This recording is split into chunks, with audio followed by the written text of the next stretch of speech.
शंका कैसे पैदा होती है, चलिए जानते हैं। एक सहेली ने दूसरी सहेली से पूछा, बच्चा पैदा होने की खुशी में तुम्हारे पति ने तुम्हें क्या तोहफा दिया? सहेली ने कहा, कुछ भी नहीं। उसने फिर सवाल करते हुए पूछा कि क्या ये अच्छी बात है? क्या उसकी नजर में तुम्हारी कोई कीमत नहीं? लफ्जों का ये जहरीला बम गिराकर वह सहेली दूसरी सहेली को अपनी फिक्र में छोड़कर चलती बनी। थोड़ी देर बाद शाम के वक्त उसका पति घर आया और पत्नी का मुंह लटका हुआ पाया। फिर दोनों में झगड़ा हुआ, एक दूसरे को लानतें भेजी, मारपीट हुई और आखिर पति पत्नी में तलाक हो गया। जानते हैं प्रॉब्लम की शुरुआत कहां से हुई? उस फिजूल जुमले से जो उसका हालचाल जानने आई सहेली ने कहा था। रवि ने अपने जिगरी दोस्त पवन से पूछा, तुम कहां काम करते हो? पवन ने कहा, रेडीमेड कपड़ों के शोरूम में। रवि ने कहा, कितनी तनख्वाह देता है मालिक? पवन ने कहा, 18,000। रवि ने कहा, बस 18,000 रुपए? तुम्हारी जिंदगी कैसे कटती है इतने पैसों में? पवन ने गहरी सांस भरते हुए कहा, बस यार क्या बताऊं। मीटिंग खत्म हुई। कुछ दिनों के बाद पवन अब अपने काम से बेरुखा हो गया और तनख्वाह बढ़ाने की डिमांड कर दी, जिसे मालिक ने रद्द कर दिया। पवन ने जॉब छोड़ दी और बेरोजगार हो गया। पहले उसके पास काम था, अब काम भी नहीं रहा।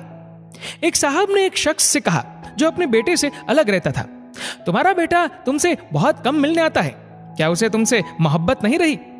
बाप ने कहा, बेटा ज्यादा व्यस्त रहता है, उसका काम का रूटीन बहुत सख्त है, उसके बीवी बच्चे हैं, उसे बहुत कम वक्त मिलता है।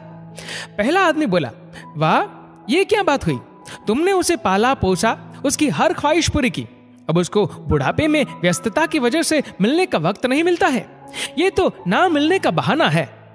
इस बातचीत के बाद बाप के दिल में बेटे के प्रति शंका पैदा हो गई। बेटा जब भी मिलने आता वो यही सोचता रहता कि उसके पास सबके लिए वक्त है सिवाय मेरे। याद रखिए, जुबान से निकले शब्द दूसरे पर बड़ा गहरा असर डालते थे। बेशक कुछ लोगों की जुबानों से शैतानी बोल निकलते हैं। हमारी रोजमर्रा की जिंदगी में बहुत से सवाल हमें बहुत मासूम लगते हैं, जैसे तुमने ये क्यों नहीं खरीदा, तुम्हारे पास ये क्यों नहीं है, तुम इस शख्स के साथ पूरी जिंदगी कैसे बिता सकती हो, तुम उनकी बात कैसे मान सकते हो, वगैरह वगैरह। इस तरह के बेमतलब ही फिजूल के सवाल नादानी में या बिना मकसद के हम पूछ बैठते हैं, जबकि हम ये भूल जाते हैं कि हमारे ये सवाल सुनने वाले के दिल में नफरत या मोहब्बत का कौन सा बीज बो रहे हैं।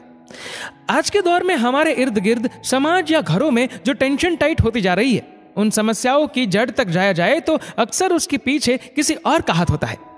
लोग ये नहीं समझते कि नादानी में या जानबूझकर बोले जाने वाले जुमले किसी की जिंदगी को तबाह कर सकते हैं।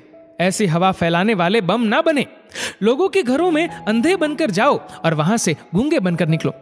क्या खूब कहा है किसी कवि ने, न चादर बड़ी कीजिए न ख्वाहिशें दफन कीजिए, 4 दिन की जिंदगी है बस चैन से बसर कीजिए।